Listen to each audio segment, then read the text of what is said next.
Howdy. So, got the laptop out. It's another list. And it's always on the magic number 13. I don't even do that on purpose, but 13 just works. I don't know. Today, me being a veteran, and I was a truck driver in the Army. I was an 88 Mike. 88 Mike 10 until I was promoted to sergeant, and then I was 88 Mike 20. I don't even know the difference. It was the same job.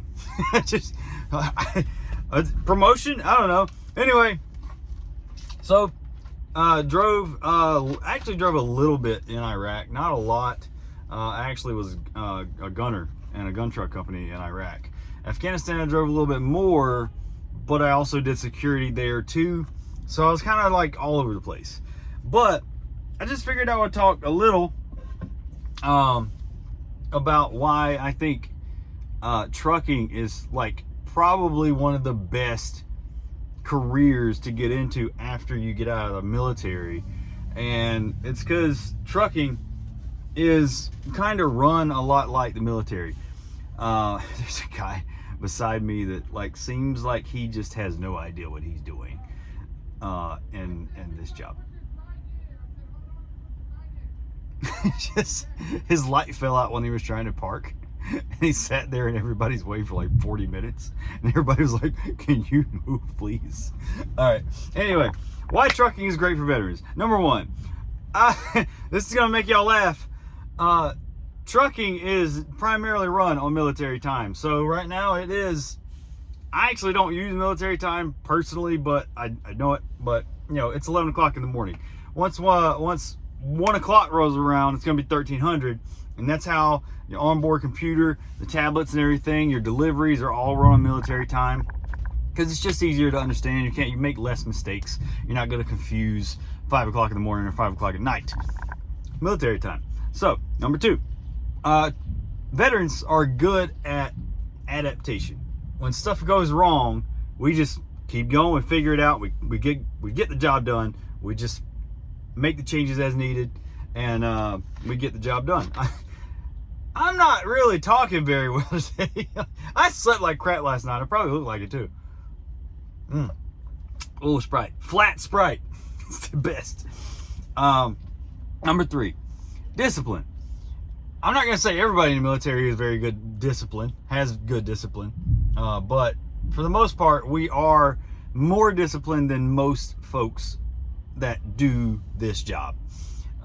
We are able to wake up when we want to, for the most part. Some days I just want to sleep in, and get deliveries done when we need to.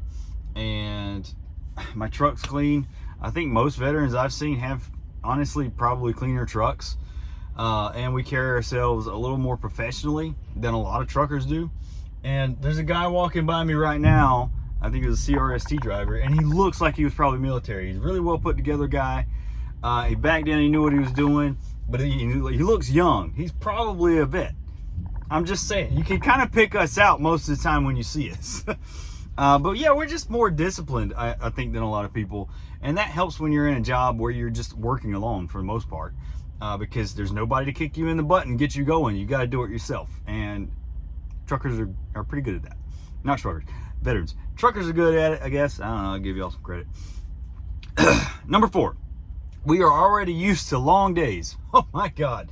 24 hours? Fine, let's just do it. I had a 29-hour long convoy in Afghanistan. I was part of I was a gunner in the very first convoy between the United States Army and the Afghan National Army, and we were basically teaching them how to run convoys safely. So we were their security while they ran the convoy. I was a gunner, and I yelled at a lot of people on that trip because it was 29 hours and I was tired and I was hungry, and they just kept stopping in the middle of nowhere. Fun stories about Afghanistan and the Afghan Army. They were not fun to be around. They're very, I don't mean that in like a culturally way. Does that work culturally? I mean, like, they were just so used to their country that they would stop in like kill zones, and we're Americans. We're like, can we just go? We will get shot at. You might not, but we will. That's what I mean. So number five, like I said this before, we get the job done. veterans are just so used to just get the job done no matter what. No, I mean, we're not quitters. We don't really give up on something. If the job needs doing, we're going to do it. It's that simple. And that's beaten in our brains from the first day of basic all through your career. Deployments, you got to get the job done. You got to get the job done. We will do it. Number 6, we're detail-oriented people. That is important when you have shipping manifests and stuff like that and bills of lading that need some attention to detail. And that's something that is also hammered into your head as a veteran. Attention to detail. I failed a navigation course, even though I actually finished a navigation course before some special forces guys at one point, because I'm just good with maps. It's from Boy Scouts. So I finished the navigation course, but I wrote one number down wrong and I failed the whole course. And the only thing that the instructor looked at me and said was, "You failed, attention to detail." So always pay attention to what you need to get done. And a lot of those details are just like on your bill might say something like, you know, here's your gate code to get in, or you don't go into a parking lot. Right now I'm in Compton. You can't drive into this lot before you call and check in. So a lot of people try to come in here, they'll turn right back around and you're like, you got to go park on the street, man. So it's just, you know, little things. We're attention to detail. Number 7, we laugh off the bullshit. Yeah, truckers complain a lot. A lot. You'll even hear me complain a good bit about some stuff because it's just issues that need fixing in the trucking industry, and I don't really know how to fix them. But it's a lot of the same stuff that everybody complains about, like, you know, parking situation, or, you know, truckers lying, or not, trucking companies lying to you and recruiters lying and stuff like that. Like, that needs to go away. But for the most part, veterans we have like a dark sense of humor, and we laugh at everything. It doesn't matter how bad it is. We're just like, well, that sucks. Got to do it anyway. You know what I mean? If you're a veteran, it doesn't matter what it is. Your truck could just break down in the middle of nowhere, and you feel like you're probably going to starve in Wyoming because of a snow squall coming in, and you're just like, well, guess I'm going to die today. That's just how we are. So number 8, we're safety oriented, mostly, because everybody knows it's like veterans. If you've ever done something that required a safety briefing after, it means anytime you have a safety briefing in the Army, it's because somebody did something dumb. And yeah, veterans will do that, and truckers will do that. But for the most part, veterans are just, they have a safety mindset. It's like, you got to be safe in whatever you're doing, because you don't want to get hurt. One, it's going to put you out of work.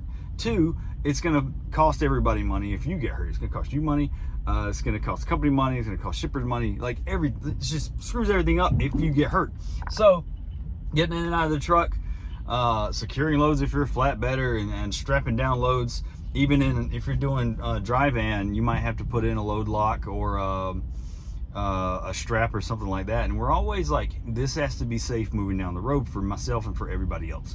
And that's something that I think all veterans are pretty good at. So number 9, companies know we will be good hard workers. We just are. I don't know many veterans that would complain about putting in like a 15-hour day if it needed to happen.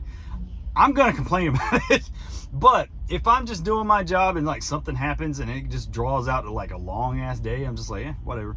And most people are like, they find out that we work like up to 14 hours in a day, and they're like, how do you do that? I'm like, dude, I just got used to it in the Army. Like, that's how it was. The Army was always long days. And we just know, the companies know that we're used to that, not so that they would abuse us. It's just so that they know that we will work and get the job done. All this, it lays into each other. It's like layered. It's layered. So, number 10, we're very independent. We don't need somebody to kick us in the butt and get us going. I said that earlier. We're independent enough to basically just run on our own. You probably wouldn't, like, all my messages come in through a dispatch, like on my tablet here. I don't talk to anybody for a week straight. I really don't. They just send me the messages, I accept it, and I go. And they know I'm going to get it done. And that's part of being disciplined, and that ties into being so independent. If we need help, we're probably not going to ask anybody unless it's something we just straight up can't do. Like, you know, blown tire, we're going to have to get somebody to come fix that because we don't have an extra tire. But It's something like maybe your freaking coolant started leaking. I had a few weeks back, my coolant started leaking, and I was driving down the road, and I'm like, you know what? I found where the leak was, and I took some Gorilla Tape, wrapped it up. Then I reported it. I'm like, it's good now. I'll get to the terminal, but you don't need to call anybody to come fix it right now. I'll get to the terminal like this. And that's just like a veteran thing. I mean, that's also kind of like a mechanical thing. I'm not a mechanic, but like I think a lot of guys in general are like that. We just don't want to ask for help, and we like being independent. We like figuring it out and doing it on our own, and just being left to our own devices and our own kind of routine. Number 11, we are excellent communicators. So obviously in the military, you got to get used to talking on the radio, talking on the phone, communicating to other people where you are, when you will be where you are, ETAs and all that. All of that is in trucking. You actually, every time I pick up a load, I'm supposed to, but I forget sometimes, but I'm supposed to send an ETA. I don't have to do that with my lane because I have such large, like 2-day delivery windows. So I don't really have to like send in like a time that I would be there. Unless they need to know where I'm gonna go next. Like if I've got like, if they need to like know what time I'll be somewhere to get me another load, then I would send an ETA. Like I would have to calculate how long it's gonna take me to get somewhere. That's in trucking in general, but also, you know, veterans are very used to things like that. Especially if you were in transportation in the Army, it's just like this. It's the same thing. Where am I? 12. It's a fairly easy job to transition into. Everything I've been talking about, like you're all like the way trucking is run, it's run like a military operation. You're gonna feel at home if you get into trucking after getting out of the military. I wish I had done it when I got out in 2015. I did 3 years later, but honestly, I could have just gotten into trucking way before 2015. I probably should have done it in my 20s, and I would have been pretty set because everything wouldn't have been as expensive as it is now. And I would have been just making money and saving money. And at this point, I probably would have owned my own truck. Oh, I'm done. So, but yeah, I don't know. It's just an easy job to transition into because it's a lot like the military. So I'm done. I got one more point though. It's good money sometimes. That's 13. And I say sometimes because you can make between 50,000 to like 100,000 easy as a company driver, and if you're smart about it and do a lease purchase or buy a truck, you can make 200,000 to 300,000 if you know what you're doing. I don't know what I'm doing enough for that, so I wouldn't want to do that right now.